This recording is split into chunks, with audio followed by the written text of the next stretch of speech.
bidan dulu yang bertugas pada siang hari ini dengan Ibu siapa? Bu Widya. Baik Ibu Widya, ada yang bisa saya bantu? Ya. Saya di sini ingin mendapatkan penjelasan mengenai konseling KB vasektomi. KB vasektomi itu buat siapa ya? Suami saya Bu. Suami ibunya gimana? Gimana? Kerja. Baik. Ibu udah punya anak berapa? 3. Ya. Suami ibu melakukan KB vasektomi ini untuk mencegah, melonggari, atau menghentikan ya? Menghentikan. Sebelumnya ibu tahu KB vasektomi itu tidak bisa hamil lagi.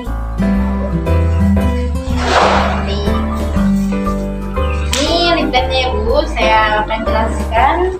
Pertama itu definisi vasektomi. Vasektomi itu adalah cara KB permanen bagi pria yang sudah memutuskan tidak mempunyai anak lagi. Pada pelaksanaan vasektomi ini, saluran sel mani yang berfungsi menyalurkan sel atau sel mani keluar diikat atau dipotong sehingga sperma tidak dikeluarkan dan tidak bisa suami istri melakukan hubungan seksual. Tidak akan terjadi kehamilan yang disebabkan karena tidak jadinya pertemuan antara sperma suami dan sel telur istri. Jadi nanti kalau ibu melakukan hubungan seksual itu ibu tidak bisa hamil lagi. Terus efektivitas vasektomi. Delafield mengatakan bahwa vasektomi adalah bentuk kontrasepsi yang sangat efektif. Angka kegagalan langsungnya adalah 1 dalam 1000. Angka kegagalan lanjutannya adalah antara 1 dalam 3000. Jadi efektif untuk KB vasektomi untuk memastikan kehamilan. Adapun kelebihan vasektomi yaitu pertama, tidak mengganggu ereksi, potensi seksual dan produksi hormon. Yang kedua, perlindungan terhadap terjadinya kehamilan sangat tinggi, dapat digunakan seumur hidup. Jadi tidak perlu KB lagi ya Bu. Yang ketiga, tidak mengganggu kehidupan seksual suami istri. Yang keempat, lebih aman. Yang kelima, lebih praktis. Yang keenam, lebih efektif. Yang ketujuh, lebih ekonomis. Hanya memerlukan biaya untuk 1 kali tindakan ya.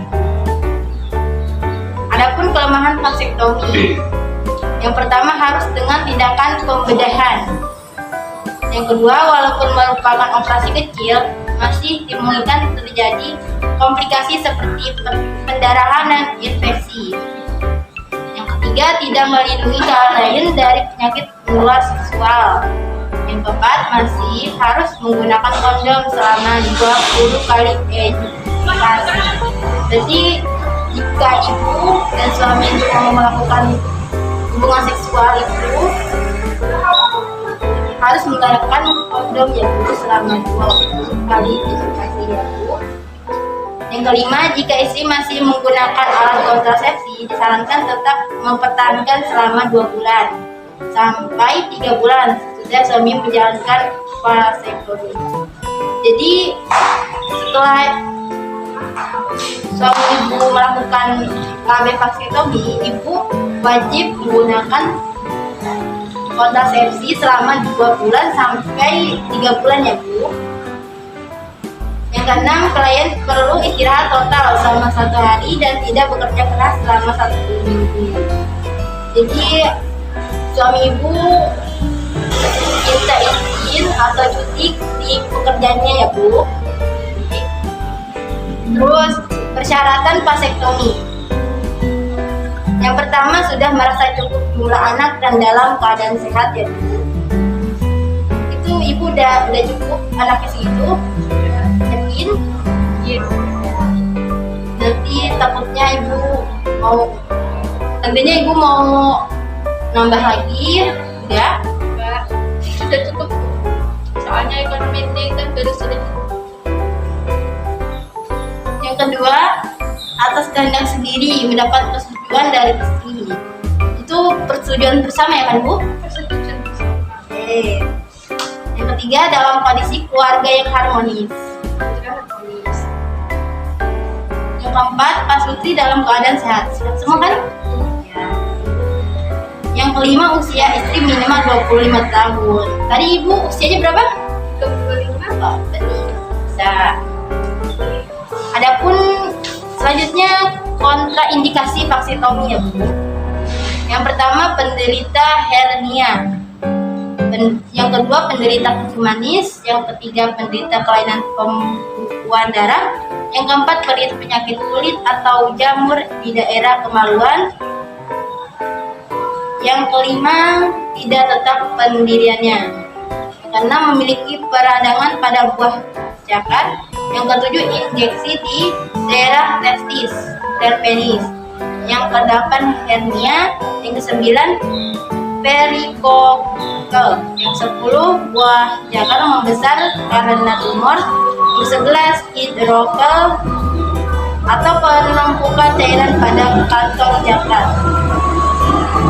Yang 11, buah jakar tidak tumbuh. Yang 12, penyakit kelainan pembuluh darah. Itu suami Ibu tidak ada kan? Sudah sehat Bu. Ya. Selanjutnya efek sampingnya. Adapun efek samping vaksintomi itu pertama, infeksi. Yang kedua, hematoma. Yang ketiga, granuloma sperma. Yang keempat, rekanalisasi spontan. Yang kelima, pendarahan. Adapun klasifikasi vaksintomi. Vaksintomi pada laki-laki juga memiliki berbagai bentuk, antara lain vaksintomi dengan pisau. Setelah anestesi lokal, yaitu dengan larutan prokain, lidokain atau lignokain tanpa memakai adrenalin, maka dilakukan irisan pada kulit skrotum. Kulit dan otot-otot disayat, maka tampak khas diferen dengan sarungnya. Irisan dapat dilakukan pada garis tengah antara dua belahan skrotum atau pada dua tempat di atas masing-masing vas deferens. Yang kedua, vasektomi pada pisau. Vasektomi pada pisau juga dapat dilakukan tanpa mengiris kulit, jadi tanpa memakai pisau sama sekali, yaitu dengan cara saluran diikat bersama-sama dengan kulit skrotum dengan cara mencobloskan jarum dengan benang sampai ke bawah saluran mani. Dapat juga disuntikkan ke dalam saluran mani. Yang ketiga, vasektomi tanpa memotong saluran mani. Vasektomi dapat dilakukan tanpa memotong saluran mani. Setelah kulit dibuka dan saluran mani ditampilkan, saluran mani kemudian diikat, kemudian diinsisi, dapat juga diinsisi kecil. Kemudian dimasukkan semacam spiral kecil ke dalam lumen saluran mani. Selanjutnya, kegagalan. Vaksintomi juga ada kegagalannya Bu. Walaupun vaksintomi dinilai paling efektif untuk mengontrol kesuburan pria, namun masih memungkinkan dijumpai suatu kegagalan. Vaksintomi dianggap gagal bila yang pertama, pada analisis sperma setelah 3 bulan pasca vaksintomi atau setelah 20 kali identifikasi masih dijumpai spermatozoa. Yang kedua, dijumpai spermatozoa setelah sebelumnya azoosperma. Yang ketiga, istri hamil. Adapun pengajian adalah dasar utama dari proses keperawatan untuk mengumpulkan data yang akurat dan sistematis dengan cara wawancara dan observasi. Wawancara adalah yang dilakukan langsung terhadap pasien dan keluarga. Observasi adalah dalam hal ini mengamati langsung segala tingkah laku dan kondisi penderita. Yang ketiga, riwayat keperawatan. Yang keempat, riwayat penyakit. Yang kelima, riwayat keluarga. Adapun diagnosa keperawatan, yang pertama nyeri akut, yang kedua risiko invasif. Baik Ibu, itu penjelasan dari saya. Apa ada yang ditanyakan? Baik Bu, terima kasih. Baik Bu, jika belum ada, Ibu evaluasi tadi yang saya jelaskan. Baik Ibu, jika Ibu sudah jelas dengan penjelasan yang saya berikan tadi, bisa Ibu evaluasi tadi apa yang saya jelaskan tentang kelemahan vaksektomi. Baik Bu, saya tadi menangkap dengan penjelasan Ibu tadi. Yang pertama itu harus dengan tindakan pemudahan. Terus yang kedua, walaupun merupakan operasi kecil, masih dimungkinkan terjadinya komplikasi seperti perdarahan dan infeksi. Yang ketiga, tidak melindungi klien dari penyakit menular seksual. Yang keempat, masih harus menggunakan kondom selama 20 kali ejakulasi.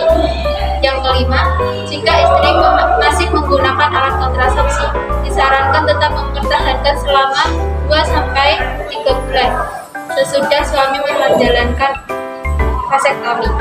Yang keenam, klien perlu istirahat total selama 1 hari dan tindakan tidak bekerja keras selama 1 bulan. Baik Ibu, saya kira Ibu sudah jelas apa yang saya jelaskan tadi. Ibu sama suami harus rutinan dulu. Ini mau dilanjutkan atau tidak, pikir-pikir dulu. Soalnya ini kemungkinan untuk hamil itu tidak besar. Makanya Ibu sama suami harus ngomong dulu, jelasin apa yang tadi saya jelaskan ya. Kalau Ibu sama suami sudah setuju, nanti saya akan jadwalkan sama dokter Ojen sama dokter bedahnya. Oke? Baik, ada yang ditanyakan lagi? Seperti itu, saya izin pulang dulu kalau memungkinkan sama suami. Baik Bu, terima kasih. Baik, ya. Assalamualaikum.